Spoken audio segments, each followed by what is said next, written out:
Hello and welcome to yet another video, and in this video I'll be talking about this adapter right here. It's the Viltrox R-mount adapter, and to make things more interesting I'll be comparing it to this right here. It's the R-mount adapter from Canon. It's the original one, and obviously this one is with the control ring, but they also make the one without the control ring, which was the one that I wanted to get in the very beginning. But yeah, long story, let's get into the video.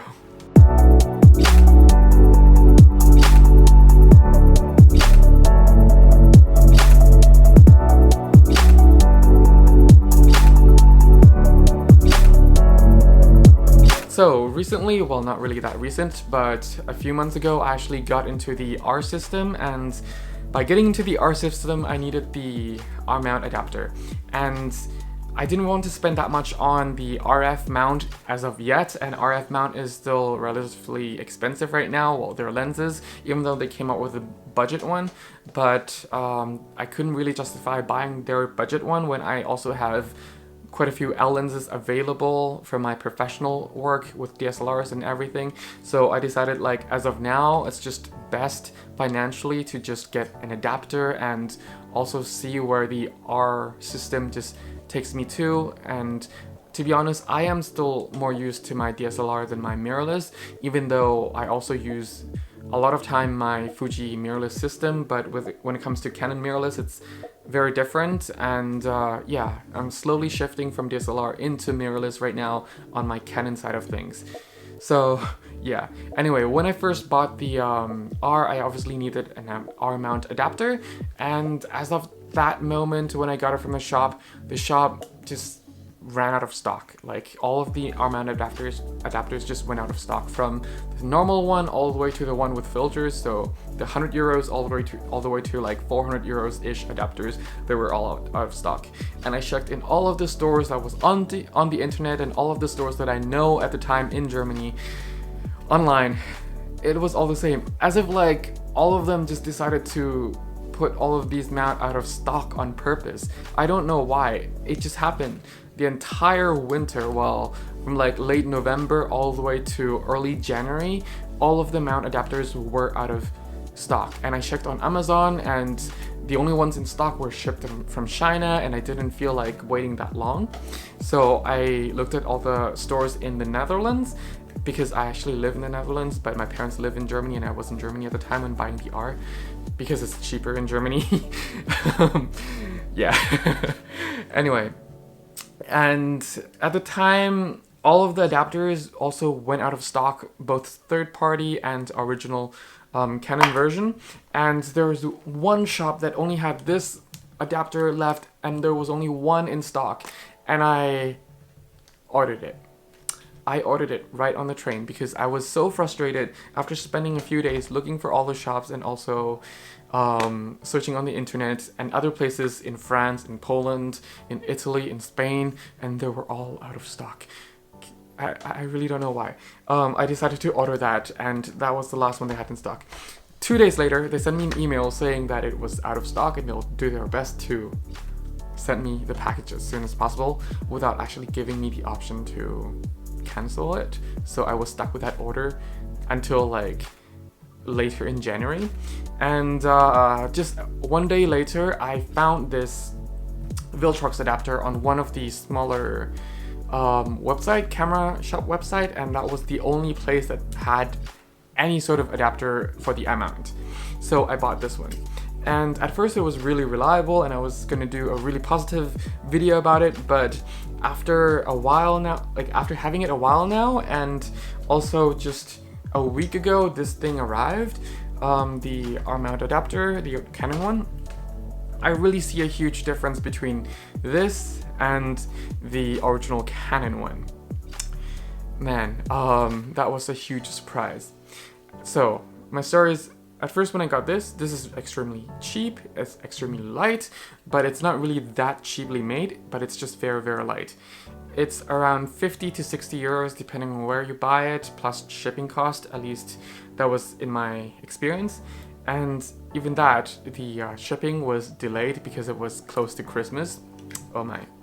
And so I literally went to the shop because they had another one in stock and bought the last one in stock, like in a physical store. I had to travel all the way to another town, like 1 hour by train, and change to another train.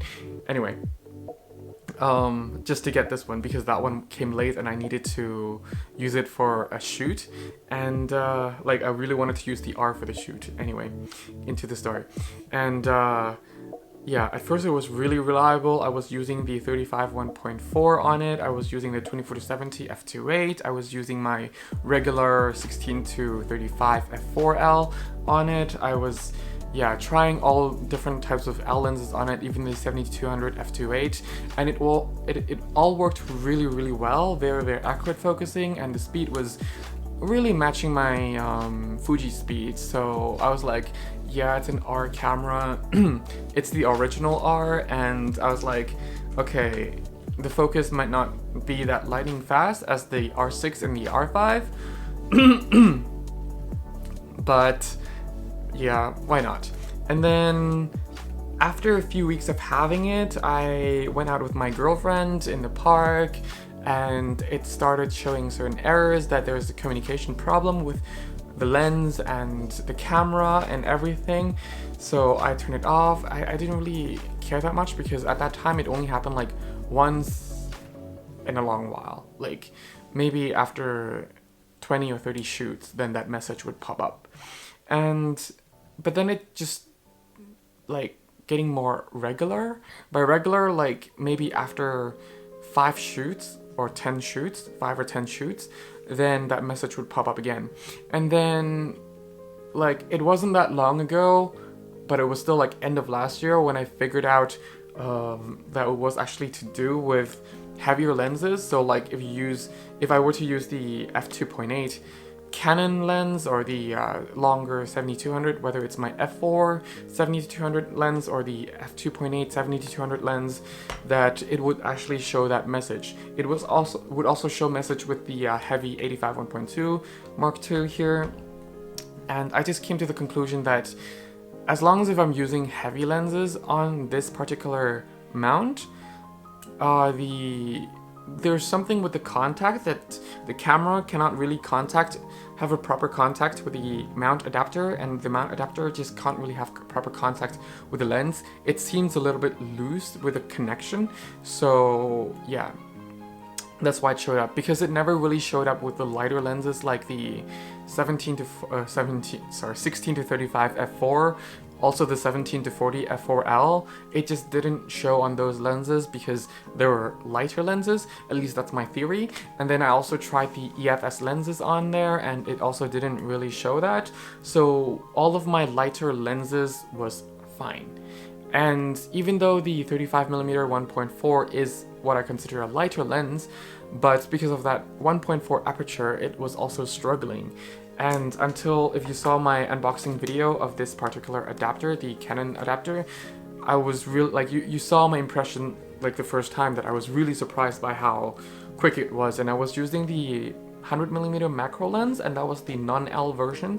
And for the non-L version of that lens to actually focus that fast, I was also really amazed.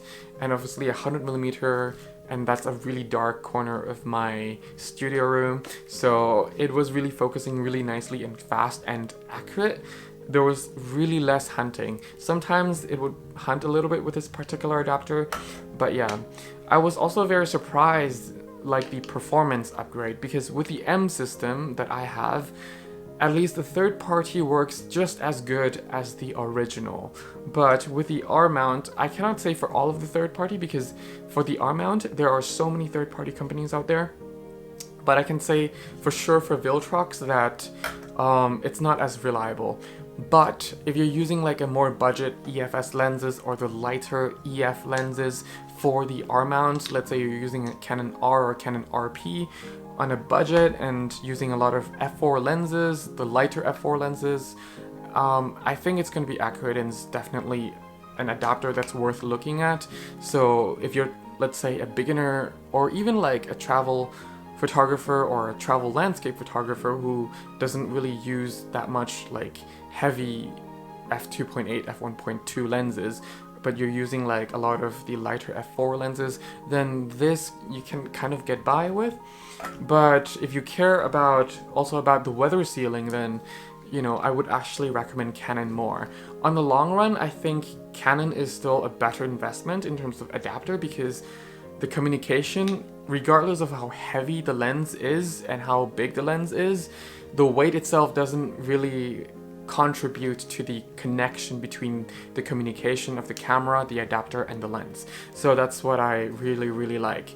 And also, you saw in that video that I was like really happy how accurate it was. And on the long run, I think if you want your camera, especially the older EOS RP and the EOS R, to focus just that bit faster and that bit more accurate, then the original R mount adapter proved to be actually more accurate.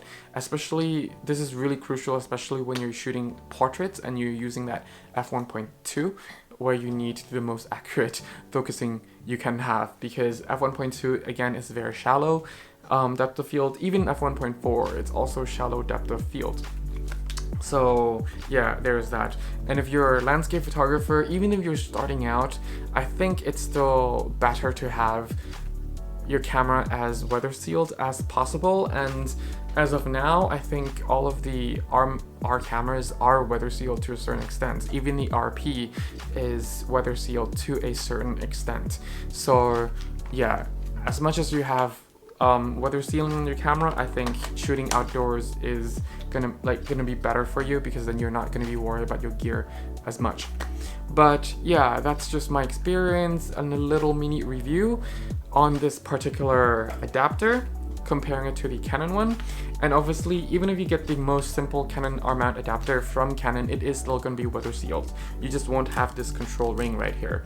Originally, I wanted that one, but it ran out of stock, and as I told you in the story, that this was the last one that they had in stock. And even though after like a few days after that, they sent me an email that it was out of stock, I couldn't return it. Like, there was no option to cancel on the order. So yeah, at the end of the day, I got this one with a control ring. But yeah, that's just a little mini story. Anyway, this video is getting too long, so if you need a free photography guidebook, it's linked down in the description below. And if you need a free, or if you want to have a free photography calendar of 2021, it's also linked down in the description below. It's on my website. It's absolutely for free. You don't need to send me your email address, nothing. Everything is just for free. That's it. Thank you very much for watching. Have fun shooting. Bye.